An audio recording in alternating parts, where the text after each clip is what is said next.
hoje nós vamos estar estudando sobre o cristão e o seu relacionamento com o dinheiro. Eu convido você a ficar atento, a fazer as anotações que você julgar necessárias, a acompanhar aí na Bíblia, na sua Bíblia, porque hoje nós usaremos bastante a Bíblia aqui para corroborar com aquilo que estaremos abordando.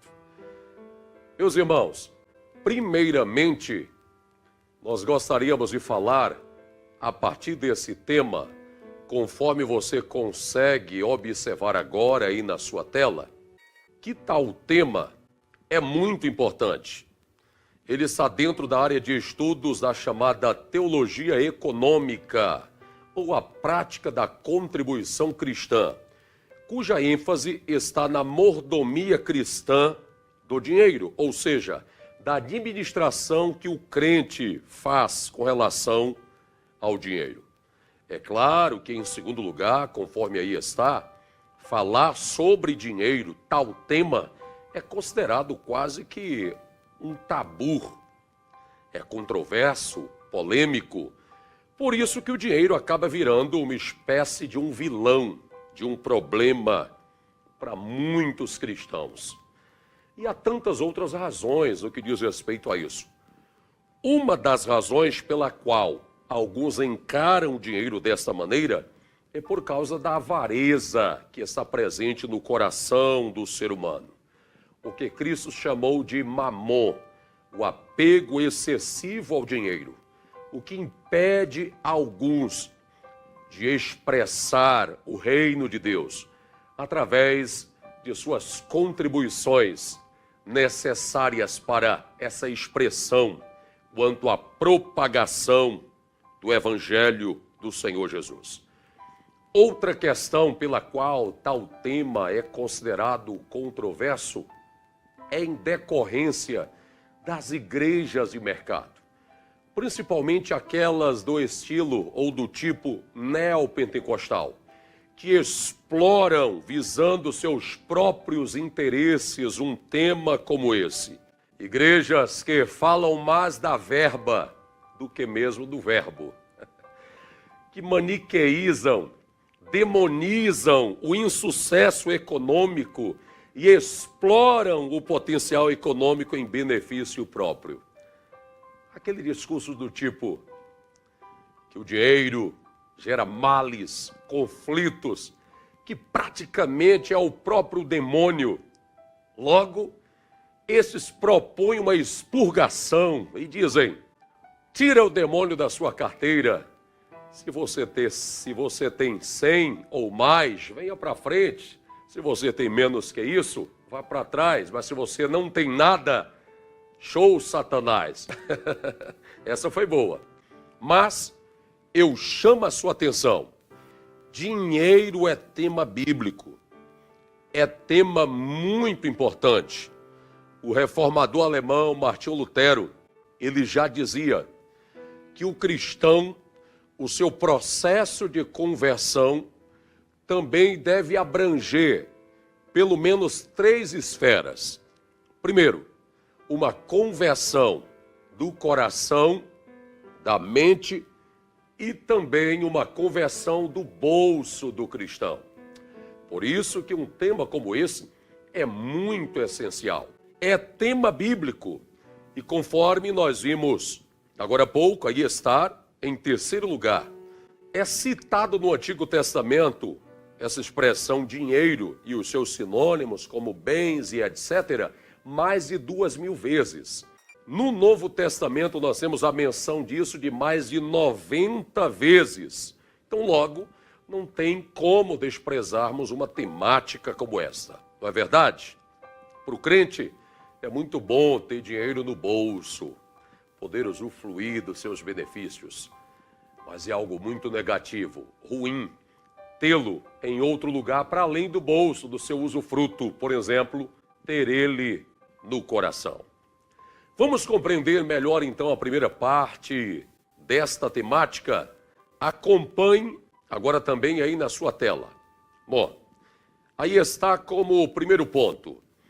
Nosso relacionamento com o dinheiro deve pressupor o meio lícito para obtê-lo e também pressupõe o seu fim, ou seja, a finalidade do dinheiro. E nós sabemos que o meio lícito para obtermos o dinheiro é através do trabalho. Aí está um ponto: o trabalho é um mandamento divino e deve fazer parte da vida como fator de realização pessoal. Portanto, meus irmãos, o trabalho, ele é bíblico e ele é uma bênção e não uma maldição. Antes do homem pecar da queda, o homem já trabalhava, já lavrava o jardim do Éden. É claro, nós admitimos que após a queda, a expulsão do homem do Éden, o trabalho se torna muito mais exigente, mais penoso. Mas trabalhar é bíblico. Trabalhar é um mandamento divino. Vejamos o que nos diz a Bíblia em Eclesiastes capítulo 2, versículo 24. Aí está a primeira referência. Nos diz: não há nada melhor para o homem do que comer e beber e fazer com que sua alma goze do bem do seu trabalho. Também vi que isto vem da mão de Deus. Veja, é a maneira como a Bíblia assume ou aponta para o trabalho. Chama isso de dom de Deus, os resultados que vêm do trabalho. A segunda referência é 2 Tessalonicenses, capítulo 3, versículos 10 ao 12. Vejamos. Porque quando ainda estávamos convosco, vos mandamos isto, que se alguém não quiser trabalhar, dizia o apóstolo Paulo, não coma também. Porquanto ouvimos que alguns entre vós andam desordenadamente, não trabalhando, antes fazendo coisas vãs. A esses tais, porém, mandamos, veja, é mandamento, mandamos e exortamos por nosso Senhor Jesus Cristo, que trabalhando com sossego, comam o seu próprio pão. Então, observemos, meus amados irmãos, aquilo que eu já mencionei há pouco e ratifico mais uma vez, que o trabalho é um mandamento divino e a maneira lícita de nós acessarmos o dinheiro é através disto que Deus estabeleceu, que é o trabalho. Chama a sua atenção também, vai estar aparecendo agora para você, que na nossa relação com o trabalho, nós temos aí algumas regras de ouro bastante importantes à luz da palavra de Deus. Você, como cristão, você deve trabalhar com excelência e fazer aquilo que lhe foi incumbido da melhor maneira possível. Olha o que nos diz a Bíblia em Provérbios capítulo 22, versículo 29. Viste o homem diligente na sua obra, perante reis será posto, não permanecerá entre os de porção inferior.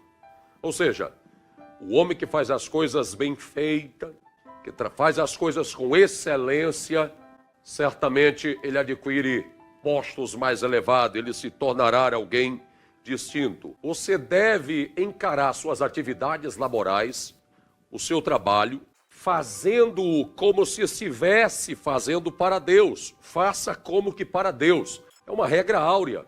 Colossenses capítulo 3, versículo 23, nos diz o seguinte: e tudo quanto fizerdes, fazei-o de todo o coração, como ao Senhor e não aos homens. Vejam que bênção. O nosso trabalho também deve nos possibilitar a oportunidade de aprendizado. Por isso que é necessário a capacitação para o mercado de trabalho, para o nosso ofício. E é necessário que tenhamos um coração ensinável, sejamos humildes para admitir nossas limitações e que devemos estar sempre dispostos a aprender para desenvolvermos a melhor maneira possível o nosso compromisso laboral.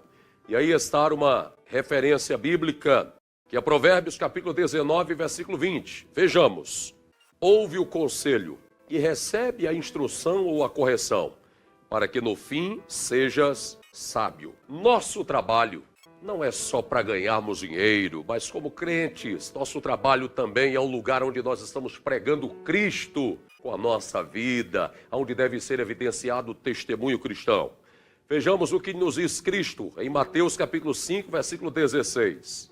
Aí está. Assim resplandeça a vossa luz diante dos homens, para que vejam as vossas boas obras e glorifiquem a vosso Pai que está nos céus. E em último lugar, conforme você pode observar, uma regra áurea nessa nossa relação do crente com o seu trabalho é: pratique a justiça da caridade. Ou seja, meus irmãos, nós podemos atender às necessidades dos outros, sermos caridosos. Devemos, através de nossas contribuições, dízimos e ofertas, honrarmos o Senhor, mas também fazermos caridade para com o nosso semelhante. Isso é a chamada justiça social, que os judeus chamam de tzedikah. E nós vamos ver mais uma referência bíblica nesse sentido, que está em Mateus, capítulo de número 5, versículo 42. São palavras de Cristo. Dar a quem te pedir, e não te desvies daquele que quiser tomar emprestado de ti. Que maravilha, não é mesmo? Muito bem. Então nós vimos agora há pouco que a via lícita estabelecida por Deus para adquirirmos o dinheiro é através do trabalho. É claro que o pecado levou o homem a consequências desastrosas e tantas outras vias e acesso ao dinheiro ilícitas têm surgido, como do suborno, do tráfico, do roubo, da prostituição e dos jogos de azar. Por isso, à luz da palavra de Deus, o Senhor nos recomenda que venhamos nos afastar dessas tentativas de acesso ao dinheiro ilícitas. Fiquemos longe de tentativas de enriquecimento fácil. E fiquemos, claro, com aquilo que a palavra de Deus, ela nos recomenda.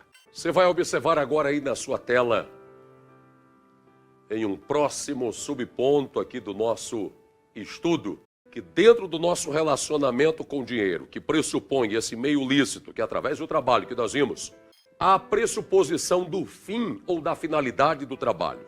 Então aí, 2 pontos. O trabalho em si visa o necessário, ou seja, a manutenção da vida, pois o que é mais importante, o primário para o crente, é o seu relacionamento com Deus. Vejamos o que nos diz a palavra de Deus no Salmo 128, versículo de número 2. Isso diz respeito às bênçãos de Deus para o homem, para o justo. Diz aí: pois comerás do trabalho das tuas mãos, feliz serás, e te irá bem. Veja, aí nos diz que o trabalho, através de nossas mãos, vai nos proporcionar aquilo que é essencial, o necessário, a nossa sobrevivência. O autor nos fala aí de comer o pão de cada dia. É claro que no mundo que nós vivemos hoje, aquilo que é essencial para o ser humano é muito mais amplo. Envolve alimentação, envolve vestimentas, habitação, saúde, educação e etc.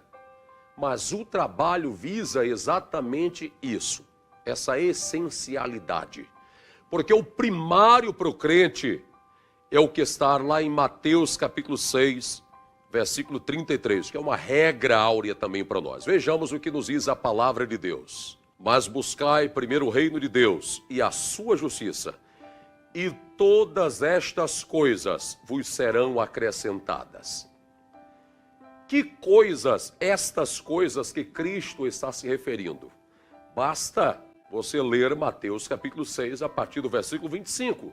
Cristo está mencionando ali coisas básicas: comer, beber, o vestir.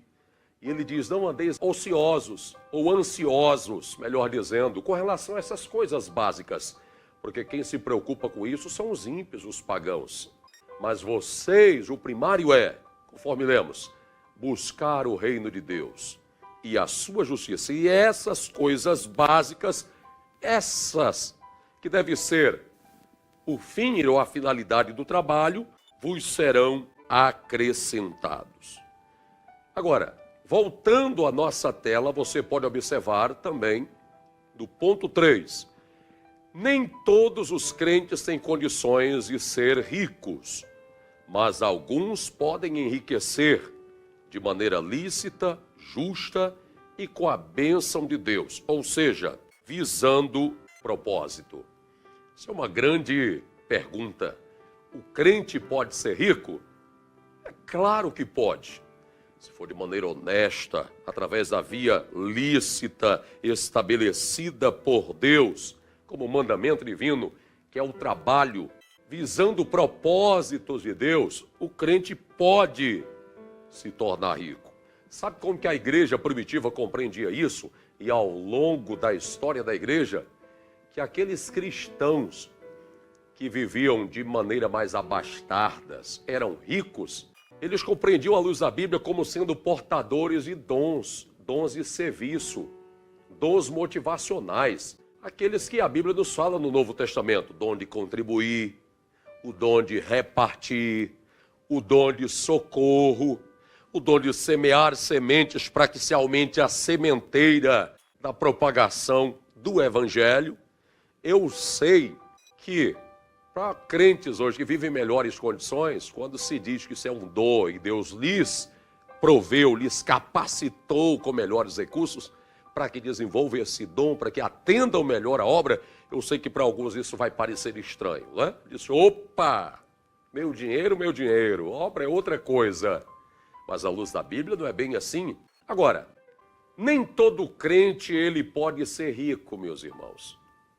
Porque todos nós sabemos que a nossa natureza humana, ela é pecaminosa e ela se inclina para coisas degradantes.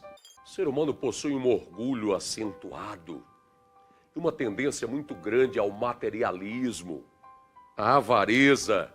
E um dos exemplos que nós podemos citar, à luz da palavra de Deus, de que a riqueza não é para todos, é através de uma referência bíblica que nós vamos ver agora. 1 Timóteo, capítulo 6, versículo 8 ao 9, que assim nos diz: tendo, porém, sustento, ou seja, o básico, a finalidade do trabalho que nós já vimos, e com que nos cobrirmos, e sejamos com isso contentes. Veja o que diz o próximo versículo.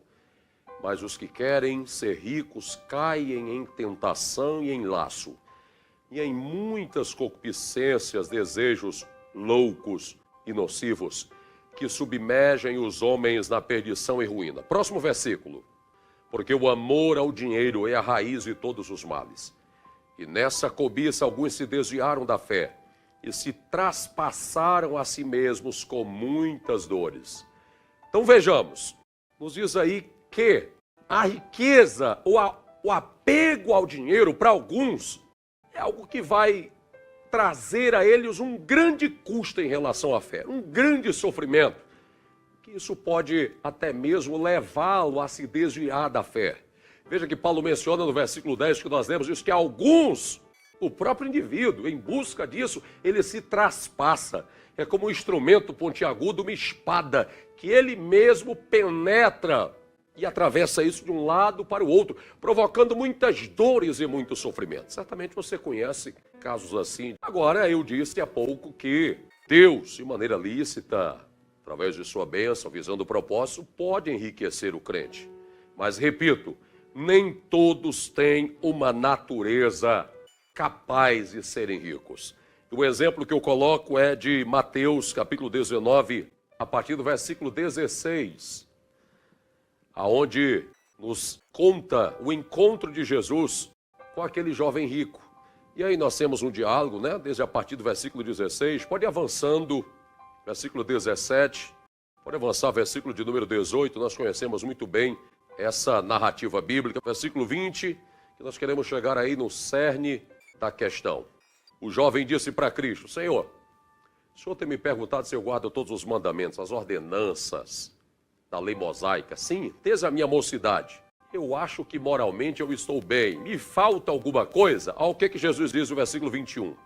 Disse-lhe Jesus: se queres ser perfeito, vai, vende tudo que tens e dá aos pobres, e terás um tesouro no céu, e vem e segue-me. E o versículo 22 nos traz a reação desse jovem diante dessa colocação de Jesus. E o jovem, ouvindo essa palavra, retirou-se triste porque possuía muitas propriedades. Ou seja, meus irmãos, excepcionalmente, haverá alguns de nós que Deus conhece a nossa natureza, nossa estrutura. E Deus sabe que excepcionalmente, para alguns, não será possível a salvação e a posse de muitos bens materiais, ou seja, a riqueza. Para alguns crentes, o custo da salvação será imenso, de maneira que às vezes será necessário renúncias em grandes proporções, como no caso até mesmo dos bens materiais ou da riqueza. Por isso que nas nossas orações nós devemos ser francos com o Senhor e nos humilharmos diante dele, para que o Senhor venha aplacar o nosso orgulho e digamos a ele: Senhor, ensina-me a ter, ensina-me a acessar o dinheiro, a ter, mas não ser possuído por isso. Trabalha no meu caráter, na minha natureza, para que eu compreenda o propósito disso que o Senhor tem colocado em minhas mãos. Amém? Vamos dar continuidade ao nosso estudo. Nós vamos estar vendo agora, em uma próxima tela, um ponto muito importante. Nosso relacionamento com o dinheiro deve ser com sabedoria e planejamento financeiro. E no um ponto, o planejamento é bíblico, pois provê maiores condições de segurança e evita erros. E é exatamente isso. Isso é conhecido como educação financeira. E o que é muito importante nisso é o planejamento. E você sabia que planejar-se financeiramente é bíblico? Vamos ver o que Cristo nos diz em Lucas capítulo 14, versículo 28. Assim nos diz: pois qual de vós, querendo edificar uma torre, não se assenta primeiro a fazer as contas dos gastos, para ver se tem com que acabar? São palavras de Cristo. Então, para uma construção, que é o exemplo citado por Cristo, é necessário se planejar. Porque do contrário das palavras do Senhor, sem um planejamento, alguém que constrói uma torre e não a conclui, vai se tornar agora alguém risível, e o seu empreendimento também. Alguém que é tolo. Por isso que é tão necessário o planejamento financeiro para nós cristãos. Há muitos crentes que vivem em apertos, em dificuldades financeiras, e querem atribuir isso a terceiros, até ao diabo, como se ele fosse culpado disso. Há quem até mesmo não consiga contribuir e dizimar com regularidade, por falta desse controle, desse planejamento, dessa educação financeira. E aí coloca a culpa no devorador quando tudo está dando errado. E o pastor Cláudio Duarte, ele diz, de uma maneira assim bem humorada, que não é o devorador. Às vezes o devorador passa bem longe de pessoas assim, porque tem medo de indivíduos assim descontrolados, sem planejamento financeiro, meter a mão na sua sacola e tirar o seu dinheiro. Há muitos crentes, jovens, que estão em relacionamentos sendo construídos, no noivado, num casamento, que dizem: eu não consigo prosperar, não consigo alcançar os objetivos, a compra de um veículo, de uma moto, de um carro, a construção de uma casa. Às vezes precisa adiar o casamento, porque a alegação de alguns é que o dinheiro não dá. Mas, de fato, sem planejamento não dá. Por falta de planejamento, alguém investe mais em roupas caras. Todo final de semana estar consumindo hambúrgueres, pizzas. Aí não dá mesmo, meu irmão. Jamais vai dar. Porque falta foco. Porque falta essa educação financeira. E Deus não tem nada a ver com isso. Porque Deus, ao criar o ser humano, na imagem e semelhança que Deus transmite ao ser humano, estar incluído a capacidade também de manter as coisas sob controle, de dominar as coisas. E Deus deu ao homem uma capacidade organizacional, de controle e planejamento muito grande. E cabe a nós colocarmos isso em prática. Nós vamos ver também dentro disso algo muito importante de uma próxima tela. Observe que dentro do nosso relacionamento com dinheiro, que deve ser com sabedoria e planejamento financeiro, também, 2, poupe e economize. E isso é bíblico, poupar. E o que é poupar? É guardar, meu irmão. Olha o que a Bíblia nos diz em Provérbios 21, versículo 20, sobre o poupar. Tesouro desejável e azeite há na casa do sábio, mas o homem insensato os esgota. Tem outra versão que diz que o homem insensato não guarda nada, ele devora tudo. Às vezes isso acontece na vida de alguns cristãos, ele não poupa. Tudo que vem, logo ele gasta. Ele não guarda, ele não é alguém precavido financeiramente falando. E economia também é bíblico. O que é economia? Não desperdiçar dinheiro. Vejamos o que nos diz Isaías capítulo 55, versículo 2. Por que gastais o dinheiro naquilo que não é pão, e o produto do vosso trabalho naquilo que não pode satisfazer?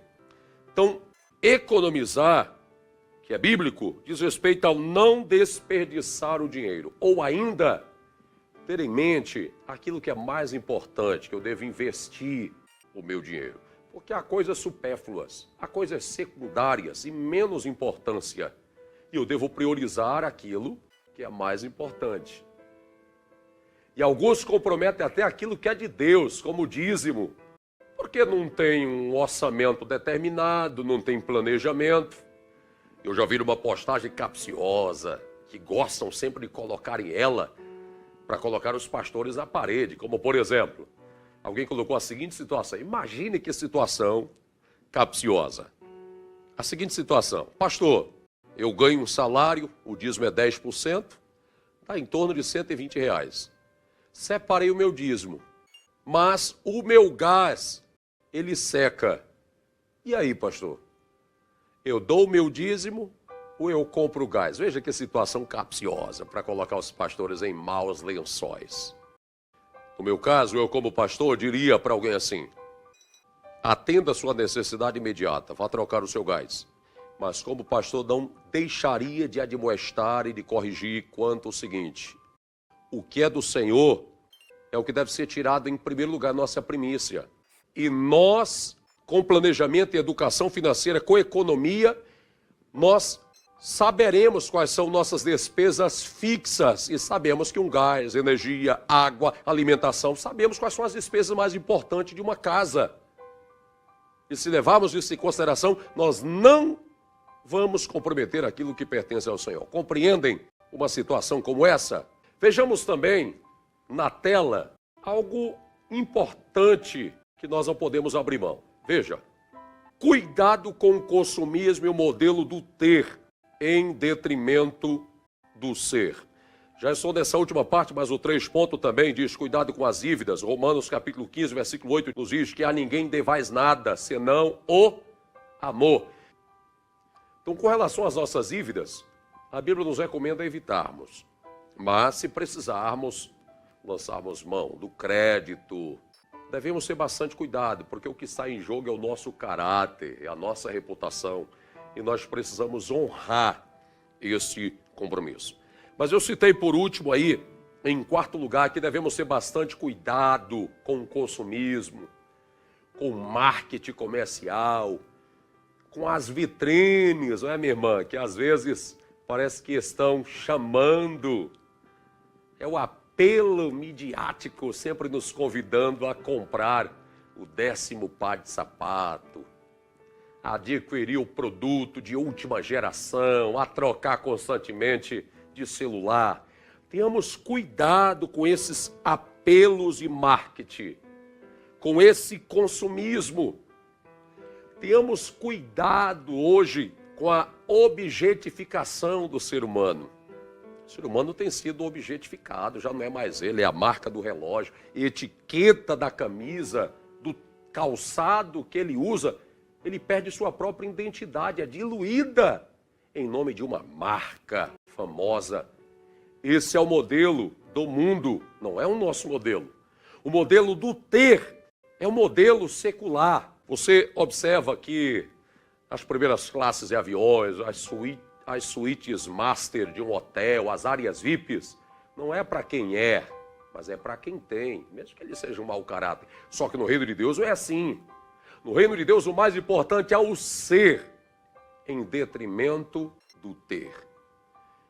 E há muita gente, inclusive os mais novos hoje, há muitos rapazes que, por exemplo, ganham R$ 2.500, ele se submete a um financiamento a perder de vista de uma caminhonete, de um carro caro, para impressionar as pessoas, as moças, os finais de semana, as boates, as casas de shows.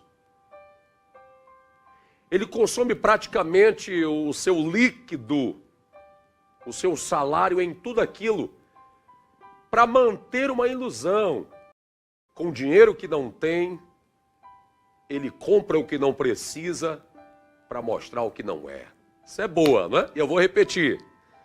Com dinheiro que não tem, compra o que não precisa para mostrar aquilo que não é. Veja que grande ilusão. Que grande equívoco. Mas, lamentavelmente, muitos estão sendo enredados por isso. Por isso, meus irmãos, tenhamos sabedoria na hora de lidarmos com o dinheiro. Eu sei que você tem sido muito edificado. E eu finalizo com as palavras de Cristo lá em Mateus 10,16. Sejam simples como as pombas. Lá em Romanos capítulo 12, versículo de número 16, que diz: não ambicioneis coisas altas, apegai-vos às coisas humildes. Aos Hebreus capítulo 13, versículo 5, sejam vossos costumes sem avareza, porque disse o Senhor: não vos deixarei e nem vos desamparareis. E termino com 1 Coríntios 10, 31. Quer comais, quer bebais, façais tudo para a glória de Deus.